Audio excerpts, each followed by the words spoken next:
Bir gün İmam-ı Sadiqə dedilər, Yəbnə Rəsulillah, sizin tərəfdarlarınız çoxdur. Siz istəyənlər çoxdur. Şagirdləriniz, bu izahlar məndəndir. Şagirdlərinizin ailələri, yaxınları. Nədən bu boyda çevrə ilə siz bir plan qurub, bir hərəkət eləyə bilmirsiniz? Ağa mübarək əlini apardı boğazına, bu cür elədi. Dedi, şiyələrimizin ağzında söz qalmamaqdan. Yəni, hər bir söz ki, biz bu gün onu planlaşdırdıq. Yaxın çevrədən bu getdi, düşmənin əlinə çatdı və bizlər olar hərəkətimizdən əlimizi, ayağımızı bağladılar. Hətta İmam-ı Sadiq ağa bir gün Əmmarı gördü. Əmmar İmam-ı Sadiq ağanın yaxın çevrəsindən idi, şiyələrindən idi. Əmmarı gördü, dedi, Əmmar, o söz ki, sənə demişdim, aramızdadır da.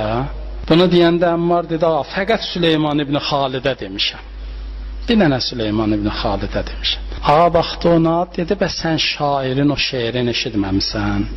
Bu şeiri oxudu. Fəla ya'dunə sirri və sirru kəthəlisin ələ kulli sirrin cəvəzəsnəyni şair. Ağa buyurdu, mənim və sənin sözüm üçüncüyə çatmamalı. Hər ikidən ötən sir artıq yayılmayıbmı?